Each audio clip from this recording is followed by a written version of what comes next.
Kan Yesus mempunyai seorang ibu namanya Maryam. Kan Maryam itu kan meninggal. Masa seorang anak tega mencabut nyawa seorang ibunya? Ya udah, segitu aja. Tolong dijawab. Oke. Anak muslim ini menanyakan, kalau Yesus Tuhan mengapa tega mencabut nyawa ibunya Maria? Silakan tonton sampai selesai agar tidak gagal paham dan jangan lupa like, komen dan subscribe. Terima kasih. Ya, selamat malam Ustadz Saleh. Ya, silakan saudaraku, ada yang mau ditanya. Bisa buka kamera, Ustadz?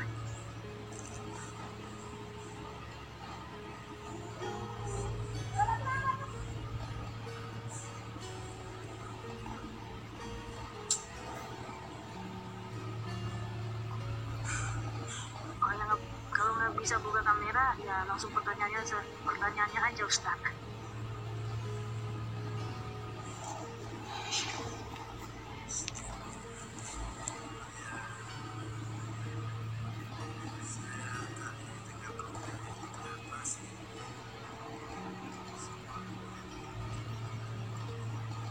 Mohon maaf Ustadz, kalau masalah komenan nggak usah dibahas karena kita kan nggak tahu siapa mereka itu.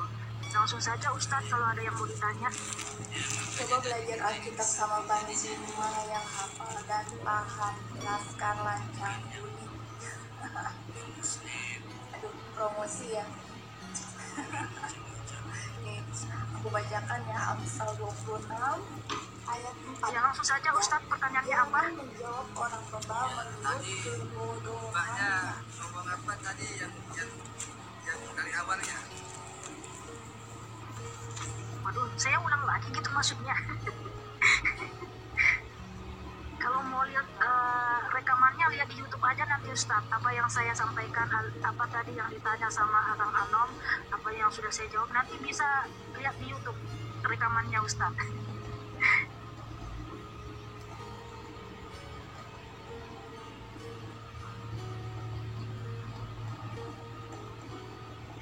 Tapi bentar dulu ya, bentar. Jati diri, jangan terpancing bamikana sehingga roommu tanya jawab Alkitab berubah jadi room debat dan room syiar agama lain. Saudaraku tadi si Kang Anom itu dia bertanya ya tentang Alkitab, dan tadi kan lihat sendiri saya menjawab ya, nggak ada berdebat. Kang Anom itu tadi bertanya sama seperti yang teman-teman yang lain, mereka itu bertanya. Tadi Kang Anom hanya bertanya lalu saya menjawab, nggak ada berdebat ya. Oke.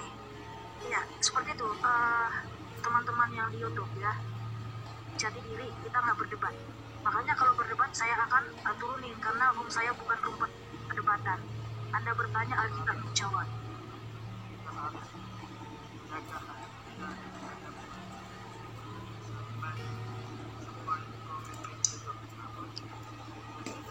Saya lihat tadi Ustadz Saleh, mohon maaf. Kalau saya lihat sih komenan-komenan para netizen itu masih apa ya, tidak ada yang menghujat saya lihat tadi. Ya, boleh macam. Kalau kita mau masak betul, tadi semua. Ya, Ustadz, mohon maaf ada yang ditanya. Kalau nggak ada yang ditanya, kita naikin dulu yang bertanya ya. Kita utamakan dulu yang mau bertanya, saudaraku. Ya nanti saya dengar, cuma saya dengar aja dulu. Ya, terima kasih ya Ustadz Saleh. God bless you. Tepuk tangan buat Ustadz Saleh yang cakep dan manis.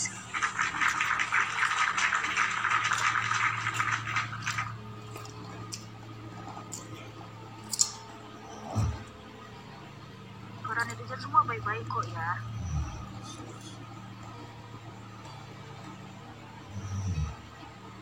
Ya, selamat malam kami Kana. Selamat malam, Kalvina. Selamat malam anak Dengan Batak. masak itu tuh doang yang minta sama mereka. Malam semuanya. Ya, karena saya yakin dan percaya anak-anak bangsa ini, anak bangsa Indonesia itu anak-anak yang santun.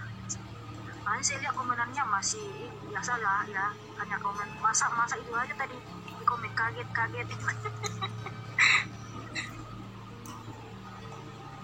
Oke, kita naikkan lagi yang mau bertanya ya.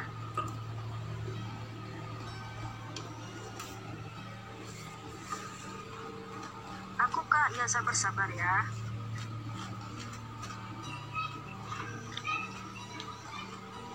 selamat malam. Ya, selamat malam Kang Erik. Ya, saya mau bertanya. Ya, silakan saudaraku.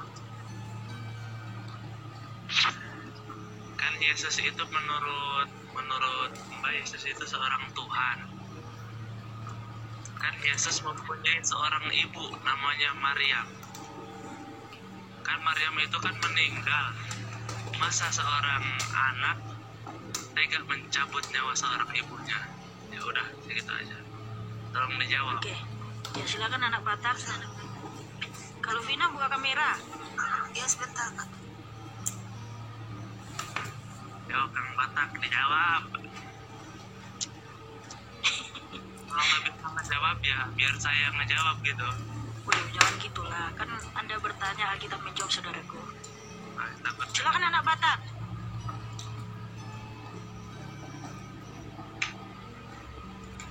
Pura Kang Anom. Muridmu sudah berdiri. Ayo Kang Batak dijawab. Oke. Tadi jaringan ya rusak ya. Satu bang yang perlu kita tahu kalau menanyakan tentang Alkitab itu, jangan biarkan abang terdoktrin dulu. Artinya kosongkan dulu hati baru menanyakan Alkitab biar bisa mengerti. Nah, yang mencabut nyawa itu bukan Tuhan. Tuhan tidak mencabut nyawa kita bang, tetapi kita itu mati karena dosa. Jadi Tuhan Yesus tidak mencabut nyawa kita. Justru karena Tuhan Yesus mengasihi kita, Dia rela menjadi manusia sebagai ganti kita, agar kita tidak turun ke dalam kerajaan maut. Tetapi karena kita adalah orang berdosa, ya tentu saja kita mati. Jadi kita mati, dosa itulah yang membuat kita mati. Tetapi untunglah ada Tuhan Yesus. Kalau Yang mencabut nyawa itu siapa? Yang mencabut nyawa.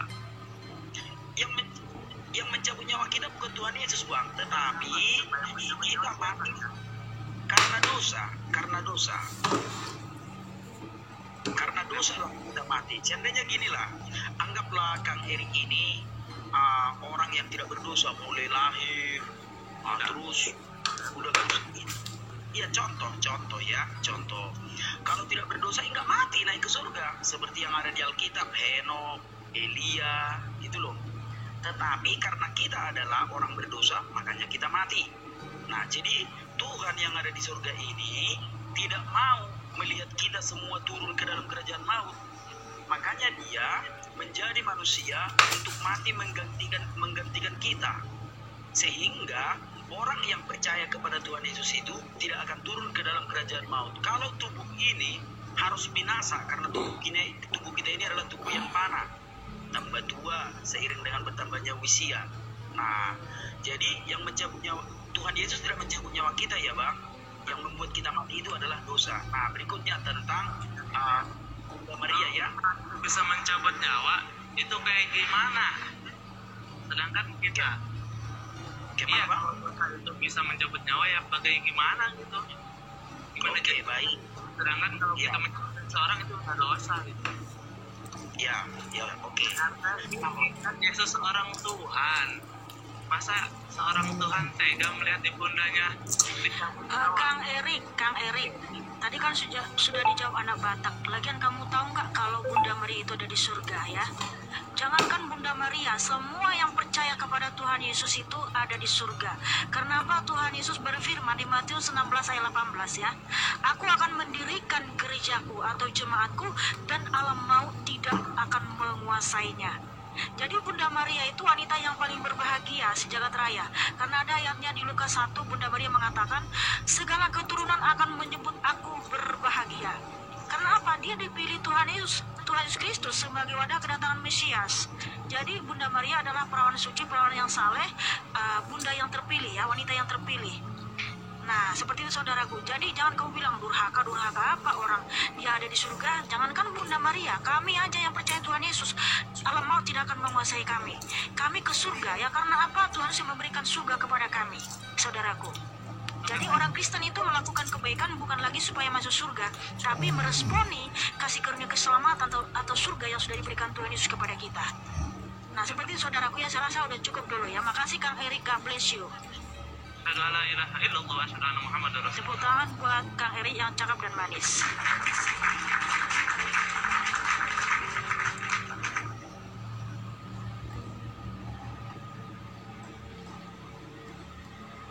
kasih teman-teman yang sudah tetap layar, yang sudah share juga ya. God bless you semuanya.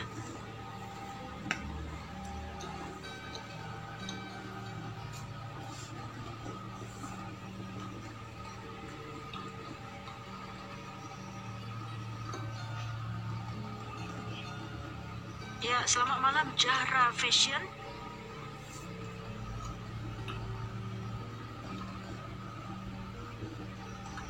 Waduh. Mana tadi yang udah lama ya, siapa? Aku katanya biasanya gitu. Yang udah lama nunggu. Kak izin bertanya, Adelia.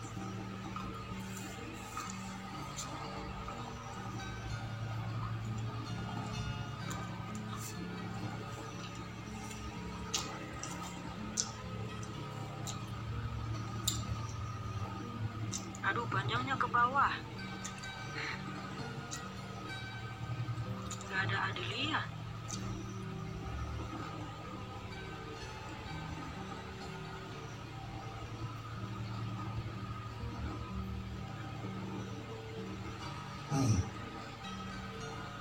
Ya, selamat malam Indah Amalia.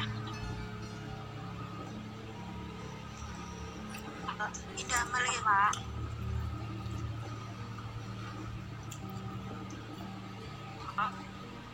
Ya, halo, selamat malam, Indah Amelia.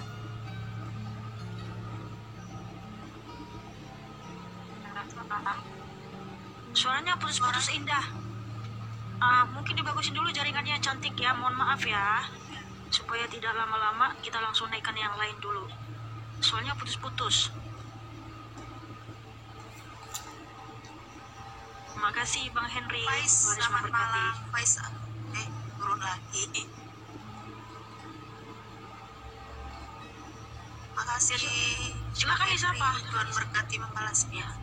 Faiz Al, selamat malam.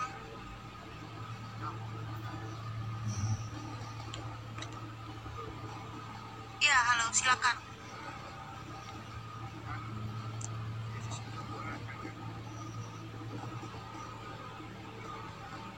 Iya, silakan. Betul, silakan pertanyaannya apa?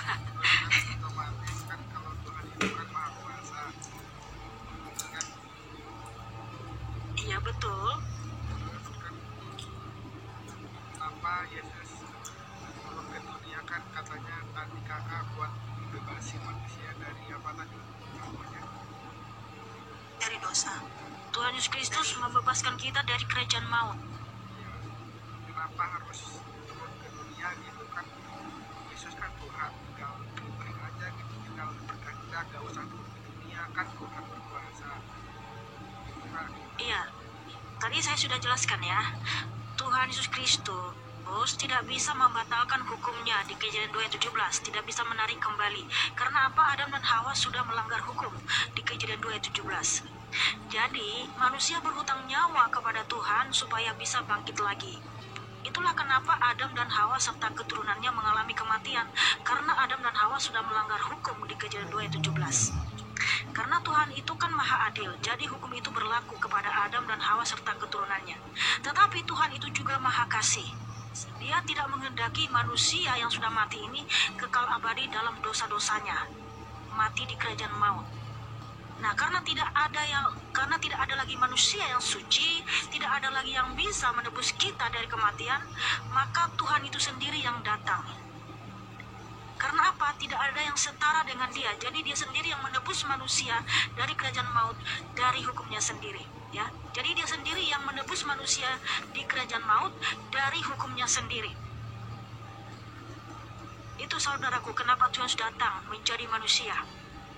Karena hanya darah yang suci yang bisa membebaskan kita dari kerajaan maut.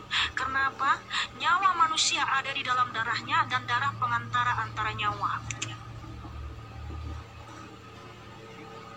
Iya, begitu saudaraku. Nah, makanya ketika kita percaya kepada Tuhan Yesus, kita menjadi ciptaan yang baru. Di dalam iman Kristen, hukuman itu sudah dijatuhkan kepada manusia, yaitu di Taman Eden, yaitu ketika Adam dan Hawa melanggar hukum ya. Makanya kenapa dikatakan Injil itu adalah kabar baik? Karena Tuhan Yesus telah memberikan pengampunan atau kasih karunia keselamatan kepada kita, sehingga yang percaya kepadanya tidak binasa, melainkan beroleh hidup yang kekal. Tuhan Yesus menyatakan di Yohanes 11 ayat 25, "Akulah kebangkitan dan hidup. Barang siapa percaya kepadaku, ia tetap hidup sekalipun ia mati." Nah, orang Kristen kalau mati itu roh dan jiwanya langsung ke Firdaus, tidak turun ke dalam kerajaan maut. Kerajaan maut itu dunia kematian, itu sudah seperti neraka, tapi belum neraka sesungguhnya. Neraka yang sesungguhnya nanti di hari zaman, ketika Tuhan datang kembali sebagai hakim adil dan juga menjemput umatnya naik ke surga, dimasukkan ke dalam kerajaan surga, yaitu di Yerusalem baru. Sementara yang tidak percaya, mereka dibangkitkan untuk dihukum, dicampakkan ke dalam neraka. Itulah kematian yang kedua. Itu dalilnya ada di Wahyu 21 ayat 8. Ya, jadi seperti itu saudaraku Faiz. Saya kira udah cukup dulu ya. Makasih saudaraku, God bless you. Tepuk tangan buat Faiz yang cakep dan manis.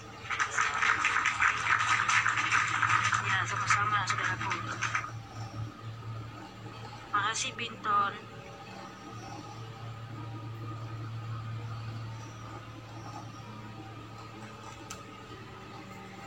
Alvarez, selamat malam. Assalamualaikum. Iya, shalom, selamat malam Alvarez. Saya boleh bertanya? Silakan. Coba belajar Alkitab sama Bang Zuma yang hafal. Yesus adalah Allah itu dari mana? Remika, tolong diperjelas, saya pengen dengar. Aduh, promosi ya. Ya silakan Anda baca. Nih, aku bacakan ya, Amsal 26 Ya, ayat 4. Yesus itu Ya. adalah Allah yang menjadi manusia, Bang. Jadi harus mengerti dulu tentang Allah itu, biar jangan nanti Allah kok gini, Allah kok gini. Yesus, kami tidak pernah menjadikan Yesus sebagai Allah, tidak. Mana bisa kami menjadikan Yesus sebagai Allah? Dan kami tidak pernah menjadikan manusia sebagai Allah. Mana mungkin manusia bisa dijadikan sebagai Allah? Tetapi Allah itu yang menjadi manusia. Kenapa bisa Allah jadi manusia? Itulah kemahakuasaan Allah. Dia mau jadi manusia suka-suka hatinya. Dan di dalam iman kekristenan, Allah itu pernah menjadi manusia untuk menyelamatkan kita dari dosa-dosa. Itulah kalau ditanya lagi, kan dia Allah, ngapain harus jadi manusia? Untuk menyelamatkan kita dari dosa-dosa kan bisa langsung diampuni. Nah, tentu saja karena hukum Allah itu kekal. Karena pada umumnya semua orang tahu kalau iblis itu ada. Jadi dunia ini adalah dalam cengkraman iblis. Jadi karena Allah melihat manusia itu tidak bisa melawan iblis di dunia ini, banyak sekali manusia itu yang tersesat, sehingga Allah menjadi manusia untuk mengalahkan iblis itu. Karena hanya dengan menjadi manusia lah dia bisa turun ke kerajaan iblis. Allah kan kudus, tidak mungkin Allah yang kudus itu bisa turun ke dalam kerajaan iblis. Maka bisa turun ke dalam kerajaan iblis, Allah harus menjadi manusia untuk membebaskan kita dari iblis. Gitu Bang, silakan Bang. Ya udah, saya cuma bertanya itu aja buat Teh Mika. Saya mau pamit Teh Mika ya. Ya, makasih Alvarez, God bless you ya. Tepuk tangan buat Alvarez yang cakep dan manis.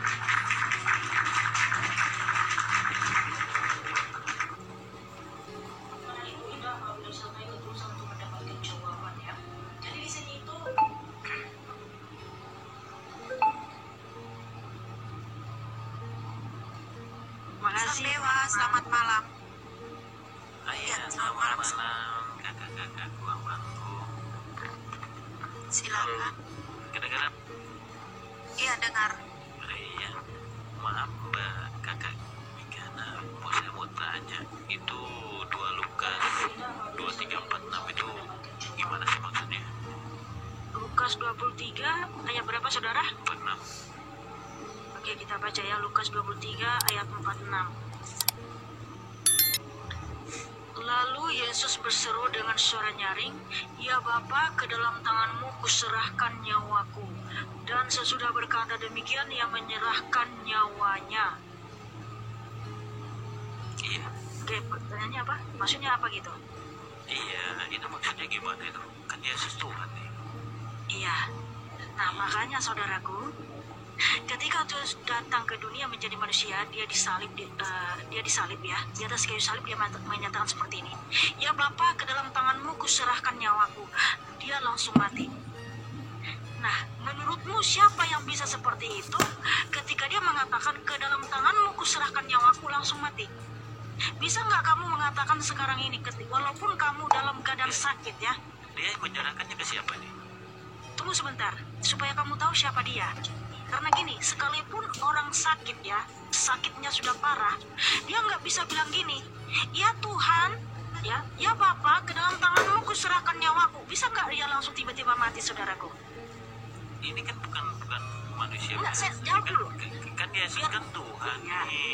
Iya, justru itu tuh dia. Justru itulah justru itu buktinya dia Tuhan, saudara. Tolong dijawab dulu sang dewa. Iya. Walaupun ya. Kan saya bertanya, masa saya yang jawab? Berarti kakak yang bertanya. Iya, tolong dijawab dulu, saudaraku. Tolong sebentar. Gini, walaupun dia nabi ya, dia lagi sakit. Tuhan nih. Tunggu, aku bukan Tuhan yang ini bukan ngomongin Tuhan Yesus. Saya mau kasih kamu analogi atau contoh supaya kamu tahu perbedaan kita dengan Tuhan Yesus ya. Nah, walaupun rasul-rasul Tuhan Yesus ataupun nabi-nabi Tuhan Yesus, kalau dia mati walaupun dalam keadaan sakit, bisa nggak dia mengatakan, ya Bapa, ke dalam tanganmu kuserahkan nyawaku, lalu dia langsung mati, langsung gitu udah habis, itu bisa nggak? Kalau semua kayaknya banyak sih kami Islam selalu menyebut ya Allah ya Tuhanku kuserahkan bukan pada saat ini. Bisa nggak tiba-tiba aku serahkan nyawaku langsung mati tiba-tiba, bisa nggak? Ya nggak bisa sang dewa, nggak bisa. Oke. Sekarang saya tanya, kuserahkan ke siapa nih? Nah, itulah dia kenapa ketika Tuhan menyatakan ke dalam tanganmu kuserahkan nyawaku, langsung tiba-tiba mati. Iya, kuserahkannya Karena ke apa? siapa nih? Ya, roh keilahian Tuhan Yesus itu yang dipanggil Tuhan Yesus itu Bapa adalah keilahiannya sendiri. Sehingga ketika dia serahkan nyawanya, dia langsung mati. Karena apa? Tuhan menyatakan Yohanes 10:18, aku berkuasa memberikan nyawaku dan berkuasa mengambilnya kembali. Jadi karena dia Tuhan yang maha kuasa, dia bisa menyerahkan nyawanya langsung tiba-tiba mati. Berarti ada dua oknum. Aduh, bukan ada dua oknum di situ. Karena gini, Dua oknum ya kakak. nah ini udah mengarah ke perdebatan, saudaraku ya. Mohon maaf kalau mengarah ke perdebatan. Cuman benar. Coba gitu. Iya, saya sudah katakan gini, saudaraku, sang dewa. Kan kamu ini manusia. Kalau kamu manusia kan nggak bisa kamu tiba-tiba memutus dirimu sendiri menjadi di tempat lain. Kamu nggak bisa membuat dirimu seperti itu. Nah, Tuhan Yesus kan ya keilahiannya itu roh ya. Allah itu roh. Nah, ketika Allah itu menjadi manusia, bukan berarti keilahian Tuhan Yesus kosong di surga. Keilahiannya tetap ada di bumi, ada di surga, ada di mana-mana, melingkupi segala sesuatu. Nah, makanya Tuhan Yesus bisa ya mengatakan, aku serahkan nyawaku, dia langsung mati. Karena apa? Keilahian Tuhan Yesus itu berkuasa. Nah, seperti itu. Jadi itu menunjukkan Yesus itu Tuhan, karena dia bisa memberikan nyawanya dan berkuasa mengambilnya kembali. Itulah kenapa dia bisa mati. Namanya menyerahkan itu diberikan. Nah, jadi diberikan. Yuk sang dewa, saya rasa sudah cukup dulu ya. Makasih saudara kekasih. Tepuk tangan buat sang dewa yang cakep dan manis. Supaya dijelaskan. Akan bisa paham ya, mereka susah pahamnya. Iya, karena saya sudah tanya, ada nggak ya biar dia nabi, biar dia rasul-rasul, nabi-nabi, nggak bisa dia bilang gini walaupun dalam keadaan sakit ini ya. Coba belajar Alkitab Bapa, sama Bang kuserahkan Juma nyawaku. yang Lalu, paham, laskar nggak lancar. bisa. Bukan dia pemilik kehidupan. Tapi kenapa Tuhan Yesus bisa? Kuserahkan nyawaku, langsung dia mati. Karena apa? Keilahian Tuhan Yesus berkuasa, gitu loh. Dia berkuasa, saudaraku.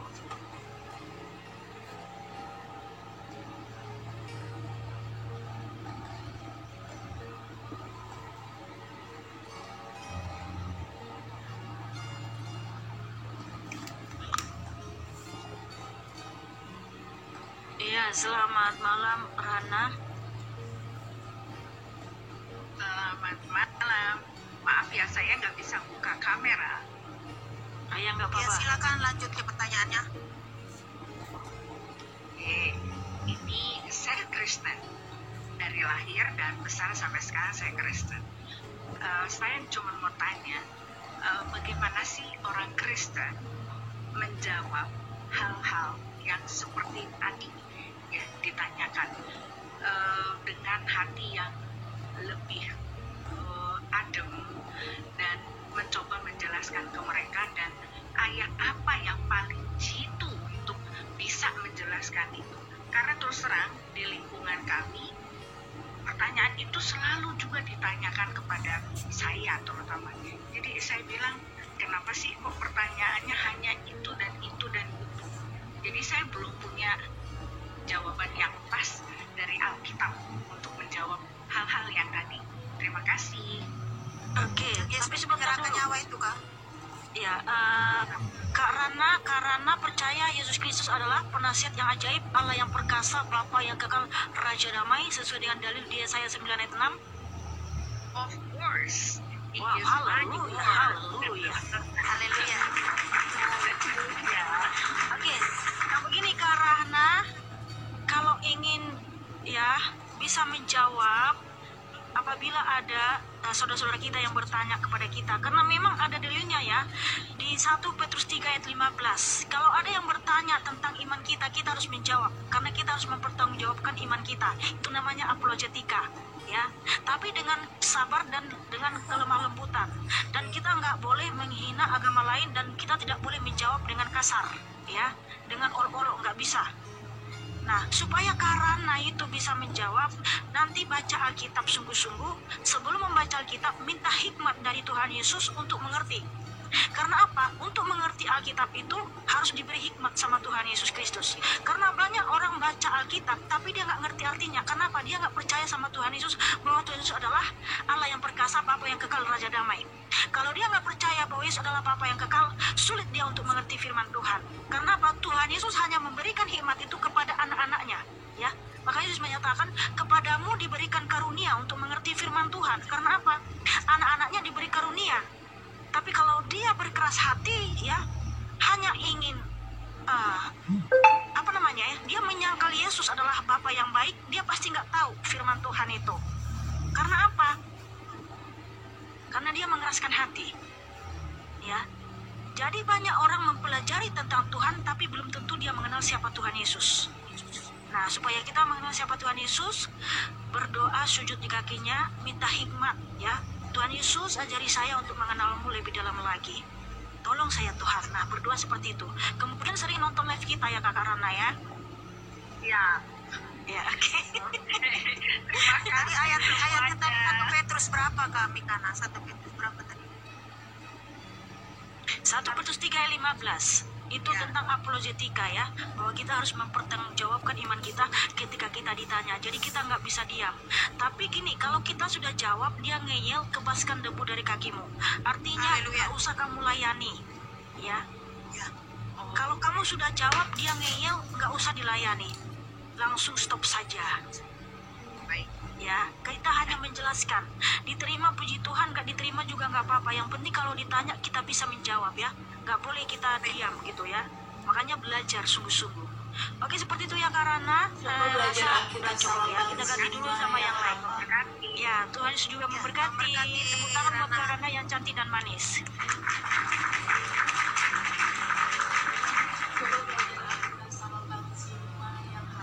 Salam damai kakak, ya salam damai juga Black Woman. Terima kasih cantik.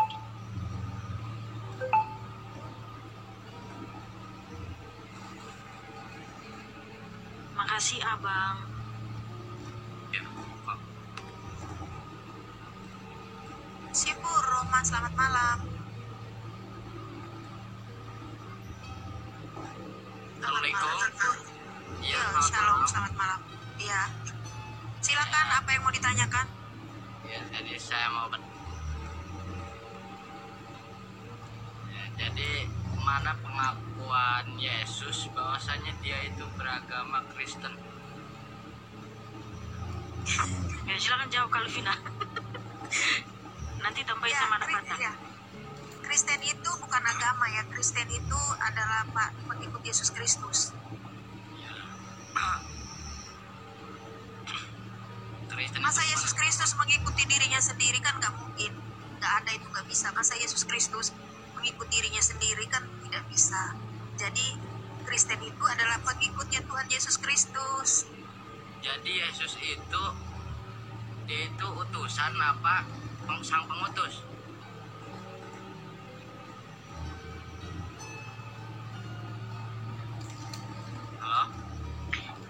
Yesuslah yang mengutus nabi-nabi. Ya, Matius 23 ayat 34. Jadi Tuhan Yesus itu pengutus, ya. Nanti baca ayatnya di Matius 23 ayat 34. Tuhan Yesus berfirman, "Aku mengutus nabi-nabiku." Terus kemudian di Wahyu 22 ayat 16, "Aku Yesus telah mengutus malaikatku." Jadi Tuhan Yesus itu sang pengutus, saudaraku. Ya seperti itu ya. Ya oke. Jadi Tuhan Yesus tidak Satu lagi. ah Di mana Yesus mengakui bahwasanya dia itu Tuhan? Pada ayat mana? oke, silakan anak Batak. Sangat banyak sekali ya ketika Tuhan Yesus juga ditanya Filipus. Ketika Tuhan Yesus ditanya Filipus dengan pertanyaan, "Tunjukkanlah Bapa itu kepada kami." Itu yang dikatakan Filipus kepada Tuhan Yesus. Nah, apa yang dimaksudkan di sini adalah maksudnya Tuhan itu. Nah, jadi ketika Tuhan Yesus di dunia, Filipus berkata, "Iya, pertanyaan abang ini sudah ditanya Filipus, Bang. Pertanyaan abang ini sudah ditanya Filipus di dalam Yohanes 14 ayat 8. Kata Filipus kepadanya, "Tunjukkanlah Bapa itu kepada kami. Itu sudah cukup bagi kami." Itu kata Filipus, Bang. Jadi Filipus menganggap kalau Allah itu memanggil Allah itu Bapa. Kalau abang kan sekarang bertanya, "Tunjukkanlah Allah itu kepada kami." Kira-kira itulah pertanyaan abang. Nah, Tuhan Yesus menegaskan, Bang, "Telah sekian lama engkau bersama-sama dengan aku, Filipus, tapi kau tidak melihat aku, kau tidak mengenal aku. Barang siapa melihat aku, dia sudah melihat Bapa." Karena dalam Yohanes 10 ayat 30 juga dikatakan bahwa aku dan Bapa adalah satu. Itu perkataan Tuhan Yesus. Jadi siapa yang melihat Tuhan Yesus sudah melihat Allah. Karena Yesuslah Allah itu. Tetapi karena Allah itu datang sebagai manusia, tentu saja tidak segampang itu dipercaya manusia dong. Oke, cukup Bang. Cukup. Satu lagi Bang, satu lagi ya Bu Mihana, satu lagi. Udah banyak pertanyaan, sudah aku ganti dulu sama yang lain ya. Satu lagi, boleh nggak nih? Ya udah, satu ini. Cukup satu ini lagi ya. Oke, siap. Kan ketika umur 12 sampai 13 itu kan Yesus itu kan menghilang. Nah, terus mana tuh ajarannya dari umur 13 sampai 29 itu? Bentar dulu sih, Fur. Menghilang kemana Tuhan Yesus? Ajarannya tentang ayat-ayat. Ajarannya menghilang. Maksudnya Ada saja. Iya, menghilang kemana ajarannya, Bang? kan Tuhan Yesus katanya menghilang dari umur 13 sampai 20. Yang bilang siapa menghilang? Kami nggak pernah bilang Yesus menghilang, Bang. Oke, nah, mungkin cukup itu saja. Iya sih, Pur, saya kasih tahu sama kamu, ketika Tuhan Yesus datang menjadi manusia ke bangsa Israel ya, dia umur kemanusiaannya ya, mulai dari umur bayi sampai 33 tahun ada di Israel. Dari umur 1 sampai 12 memang ada tercatat ya. Dari 13 sampai 29 tidak tercatat, tapi dia tidak kemana-mana, dia ada di Israel kemanusiaannya. Ya, dari umur 30 baru dia mulai mengajar, karena tradisi di dalam Yahudi atau hukum dalam Yahudi, umur 30 baru boleh mengajar dan mempunyai murid. Nah, kan Tuhan Yesus walaupun dia Tuhan, dia mengikuti hukum di dalam tradisi Yahudi dengan sempurna. Iya, Nah, sehingga di umur 30 dia baru mengajar dan mempunyai murid di dalam kemanusiaannya. Tetapi keilahiannya tetap ada di surga, di bumi, dan melingkupi segala sesuatu ya. Seperti itu, saudaraku. Ya, makasih si Fur ya. Saya rasa sudah cukup dulu. Pertanyaanmu sudah banyak dijawab. Makasih, God bless you. Tepuk tangan buat si Fur Roman yang cakep dan manis.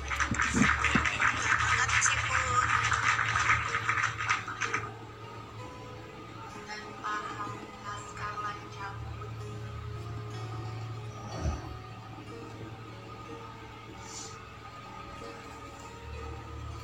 Ahmad, selamat malam. Halo, selamat malam. Beneran nggak? Dengar jelas. Nah, kan kata pendeta Yusuf, menurut pendeta Yusuf itu matinya manusia itu karena dosa. Yusuf? Ya, pendeta Yusuf nanti search saja sendiri, Kak Mikana atau Kak Lutfi. Hah? Manusia itu karena dosa. Nah terus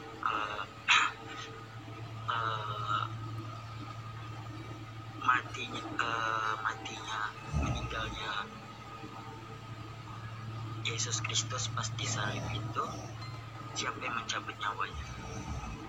Sedangkan menurut pendeta Yusuf itu, matinya seseorang yang itu karena dosa dan dicabut nyawanya oleh setan, karena Tuhan itu sendiri hanya bisa menghidupkan atau membangkitkan, bukan untuk mencabut nyawa. Terima kasih. Silakan anak Batak. Boleh balik tadi pertanyaan itu. Iya, jadi yang mencabut nyawa itu benar ya, dosa itulah yang membuat kita mati. Dosa itu yang membuat kita mati karena Tuhan Yesus itu membawa keselamatan kepada kita. Jadi kalau ada orang yang mati, bukan Tuhan kita yang mengapa itu, yang mencabut nyawanya. Nah, terkait dengan siapa yang mencabut nyawa Yesus itu tadi ya.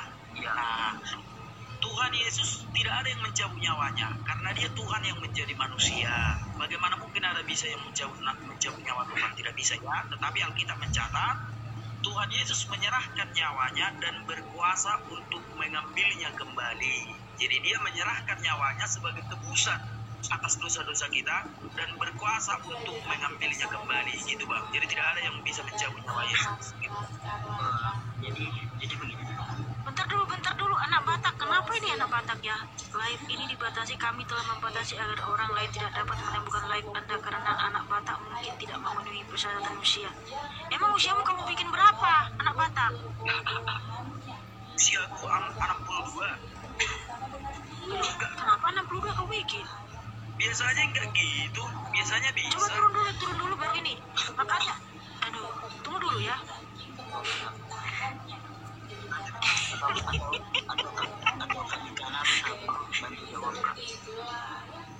Iya, tadi kan sudah dijawab ulang-ulang ya.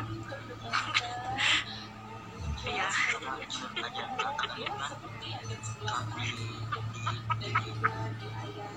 Kenapa 62 dibikin dan umurnya? Bikin lagi umurnya nanti 11 tahun, ya nggak bisa naik. Iya, ada pemberitahuan. Oke, sorry Ahmad. Ya, gimana Ahmad, saudaraku? Katakan yang di ayat Petrus tadi kan, kalau ada yang menanyakan keimanan, dijelaskan. Mungkin kalau saya bertanya, saya belum bisa menangkap atau ada menemukan penjelasannya, bolehkah saya bertanya lagi gitu? Ya bertanya silakan, kalau mengeyel itu namanya menolak. Gitu. Tadi sudah dijawab ya sama Batak bahwa Tuhan Yesus Kristus dia menyerahkan nyawanya untuk kita supaya kita hidup. Tadi saya sudah ulang-ulang baca itu Yohanes 10 ayat 11. Akulah gembala yang baik, aku memberikan nyawaku bagi domba-dombaku ya. Supaya apa? Supaya kita hidup karena kita manusia mati. Jadi Tuhan Yesus memberikan nyawanya dan mengambilnya kembali gitu ya. Saya sudah cukup dulu saudaraku Ahmad, makasih ya. Satu pertanyaan lagi, kenapa? Aduh banyaknya. Gini, kan mati di situ kan berarti kan kehilangan nyawa ya Kak. Karena kayak kalau kehilangan nyawa itu kan di situ kan ada proses pencabutan nyawa.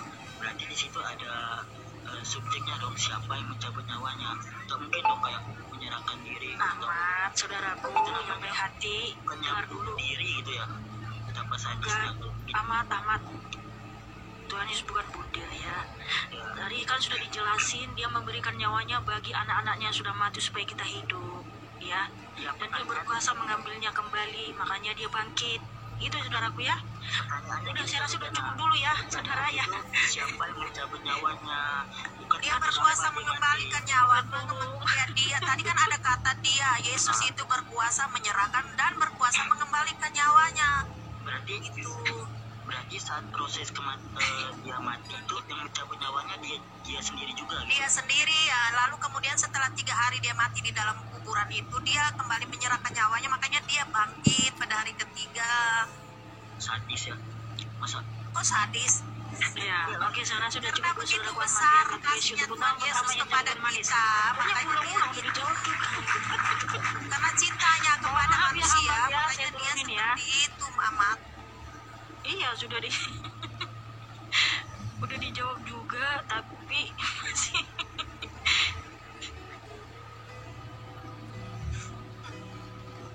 aku aku kaya, sabar-sabar ya.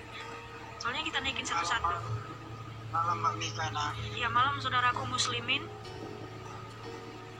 ini Mbak Mika. Nah, tolong jelasin apa Kejadian 8 ayat 21 Mbak Mika. Nah, Oh, Kejadian 8 ayat 21 yang Tuhan berfirman dalam hatinya. Oke, apa yang mau ditanya saudaraku? Tuhan kan berfirman di dalam hatinya. Jadi pertanyaannya karena siapakah yang mendengar firman Tuhan yang di dalam hatinya? Oke, makasih buat pertanyaannya. Jadi gini saudara, kita harus tahu dulu latar belakang penulisan Alkitab ya. Jadi Tuhan Yesus Kristus mengilhamkan kepada para nabi dan para rasul untuk menulis firman Tuhan yang mereka dengar dari Tuhan Yesus Kristus atau yang diberitahu oleh Tuhan Yesus. Nah, di Kejadian 8 tadi itu ya, itu terbukti bahwa memang Alkitab itu firman Tuhan yang Maha Kudus. Kenapa? Tuhan Yesus Kristus yang memberitahu kepada Nabi Musa bahwa dia yang berfirman dalam hatinya gitu. Jadi Tuhan itu sendiri yang memberitahu apa isi hati Tuhan. Makanya Nabi Musa bisa menuliskan itu. Karena apa? Alkitab itu memang firman Tuhan yang Maha Kudus, yaitu Tuhan Yesus Kristus. Nah, makanya kalau kita itu ya saudaraku, kalau pendeta berkhotbah, kita berdoa, Tuhan Yesus urapi hambamu supaya dia ya urapi hambamu, nyatakanlah atau nyatakanlah isi hatimu kepada kami melalui hambamu gitu. Jadi isi hati Tuhan dikasih tahu sama hamba-hambanya, apalagi kepada nabi-nabinya dan rasul-rasulnya. Itulah makanya Nabi Musa menulis seperti itu saudaraku ya, seperti itu. Berarti awalnya berfirman dalam hati, kemudian langsung terus berfirman secara langsung gitu Mbak. Begini, ketika Tuhan Yesus berfirman dalam hatinya, dia kasih tahu sama Musa gitu, aku berfirman loh dalam hatiku seperti ini gitu. Jadi seperti itu bahasa sekarang ya. Contohnya gini muslimin, ketika kamu ingin menuliskan tentang saya ya, deskripsi tentang saya, menuliskan sebuah kisah nyata atau cerita nyata gitu kan. Nah, ketika kamu mau menulis tentang aku, kan saya kasih tahu tentang diriku sama kamu. Nah, kan aku menceritakan tentang perjalanan hidupku. Kalau sewaktu-waktu aku pernah berkata dalam hatiku seperti ini. Nah, saya kasih tahu sama kamu bahwa aku pernah berkata seperti dalam hatiku, aku memikirkan seperti ini di dalam pikiranku. Nah, kira-kira seperti itu saudaraku. Ya, jadi Tuhan Yesus yang memberitahu kepada Nabi Musa apa yang ada di dalam isi hati Tuhan itu sendiri. Gitu ya. Nangkap ya? Oke, makasih saudaraku. Boleh nggak terakhir Mbak Migana? Mantap. Yang Keluaran Mantap 29, muslimin. Keluaran 29:14 Mbak Migana. Keluaran 29 ayat 14.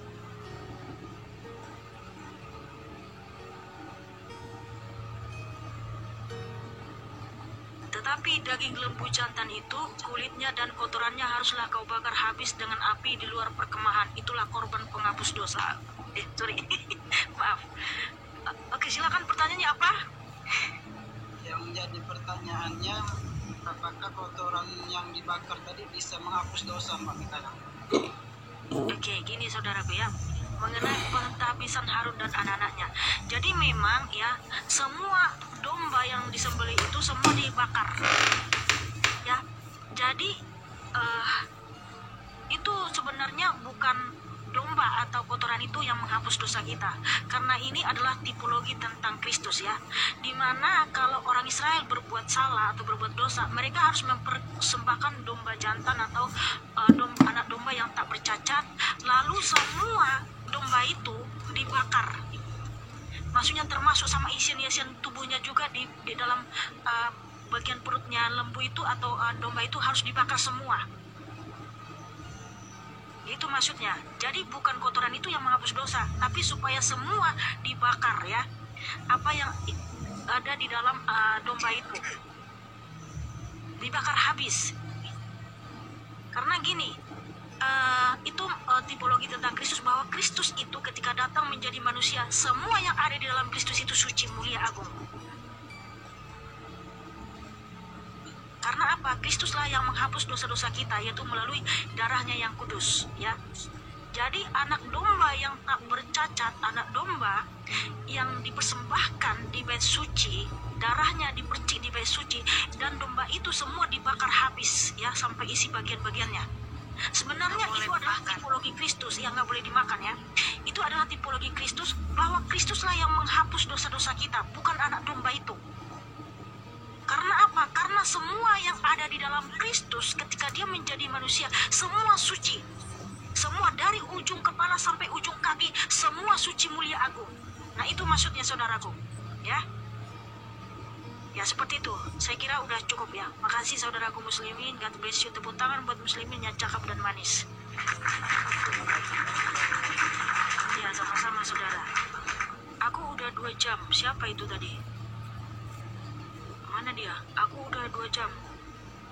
Oh Yanuar. Oke lah Yanuar, kita naikin ya. Sudah nunggu 2 jam katanya.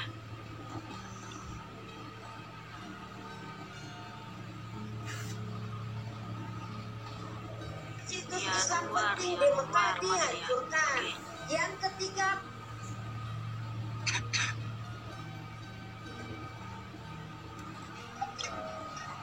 ya. Selamat malam nggak? Ya, selamat malam Yanuar. Salam toleransi. Salam toleransi. Tadi dengar saya Kak di live-nya Kakak sama siapa kalau tidak salah, sama muslimin kayaknya. Barusan lah yang turun itu. Yang sebelumnya siapa udah lupa intinya. Gini Kak, di live-nya kemarin Kakak bilang kalau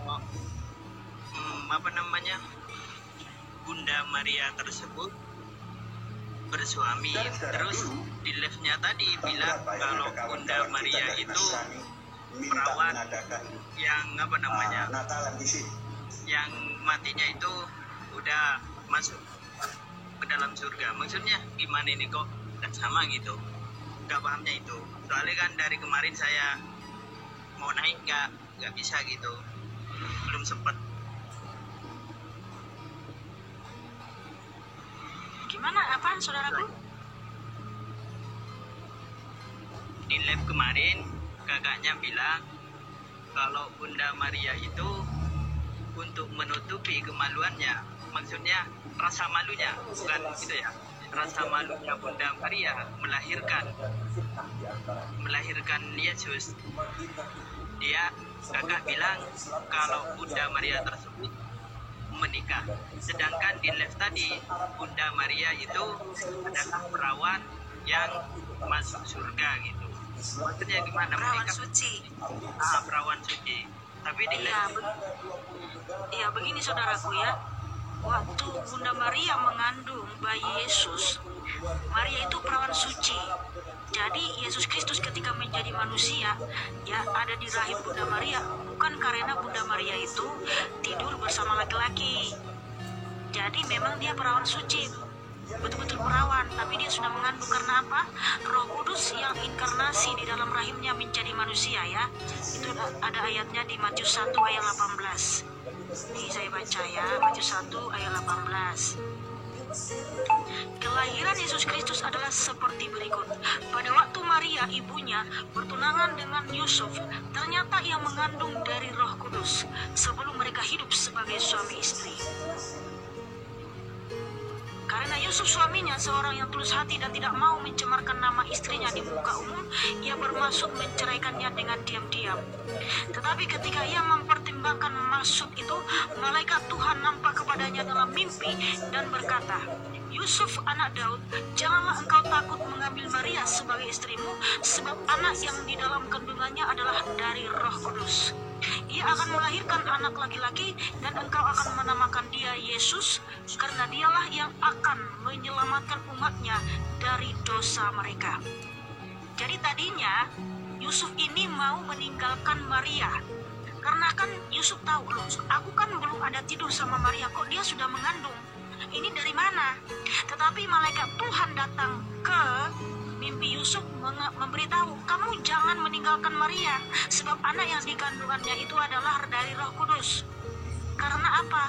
Yesus telah datang, Mesias telah datang, sehingga Yusuf percaya sama firman Tuhan yang disampaikan kepadanya, karena Yusuf juga ya percaya kepada nubuatan di Yesaya 43 ayat 10-11 bahwa Tuhan itu akan datang sebagai Mesias. Nah, sehingga dia tidak meninggalkan Bunda Maria, karena kita tahu ya, di dalam tradisi Yahudi kalau ada seorang perempuan ya, kalau dia hamil tanpa ada suaminya, itu akan dilempari pakai batu sampai mati. Karena kan pemberitahuan bahwa Bunda Maria ini mengandung ya dari Roh Kudus, itu malaikat Gabriel yang memberitahu sama Maria dan juga sama Yusuf. Jadi orang-orang Farisi ahli Taurat kan nggak tahu.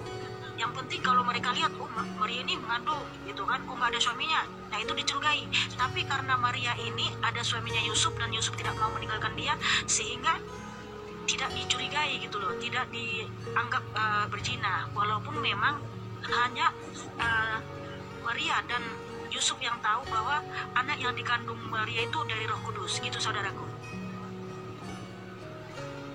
Oke, itu aja pertanyaan saya, Mbak. Makasih, salam. Terima kasih.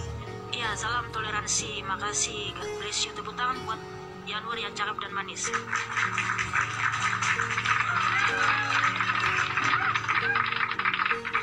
Kudus Jawa Tengah. Aku udah lama nunggu Aji. Oke lah, nanti nangis pula dia nggak dinaikin. Aji ya, selamat malam.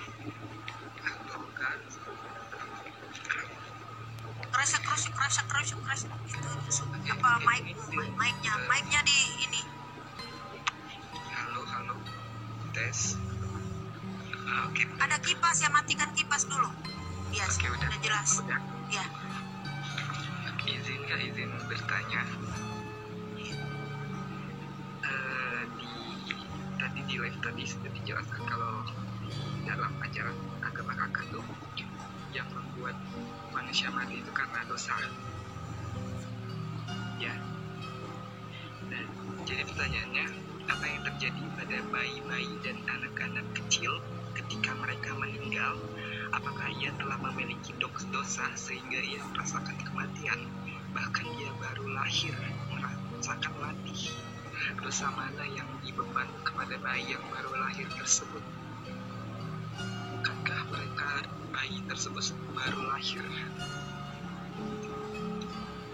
Iya, kalau bayi itu memang dosa perbuatan belum ada ya, tapi dosa waris yang diwariskan oleh Adam dan Hawa kepada semua keturunannya.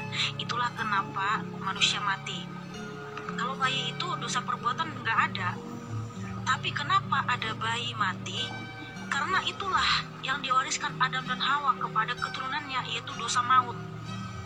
Justru kalau ada orang mati itu karena memang dia keturunan Adam dan Hawa.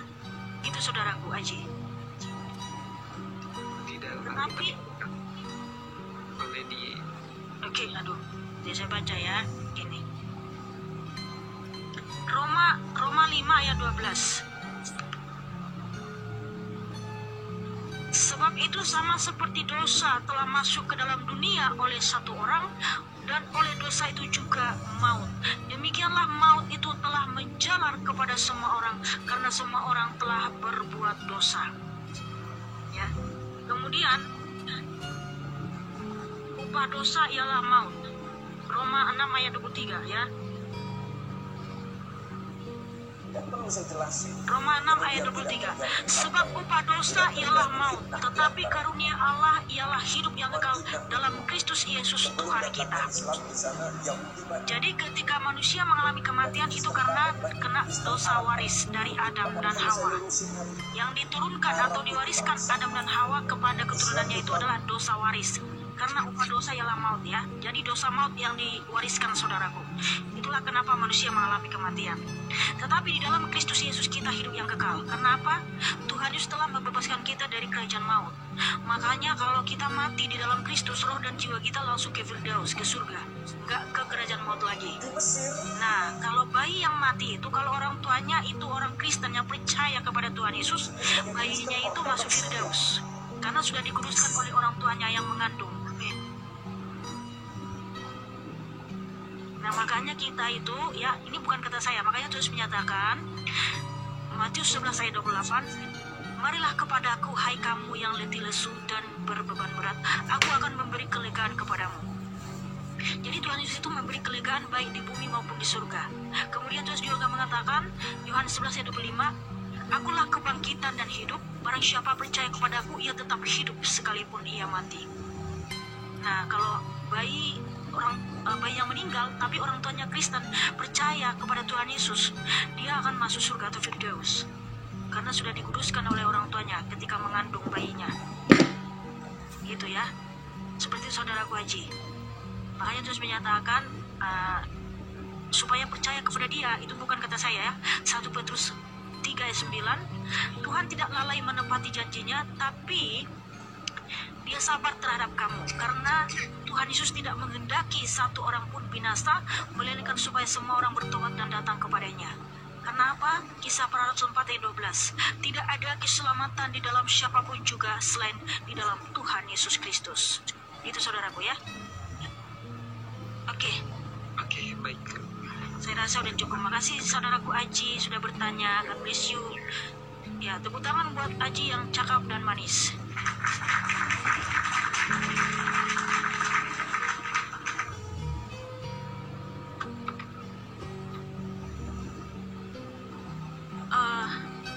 Saya kak udah lama. Mohon maaf ya, saya mau istirahat dulu. Banyak pencobaan, lalu keluarga besar saya pun tahu. Lagi ya, mohon maaf ya belum bisa naik. Saya kak udah lama. Iya, mohon maaf. Bukannya sombong, bukannya apa. Saya mau istirahat dulu malam ini. Ya udah jam 12 ya. Kak Luvina ya juga ya.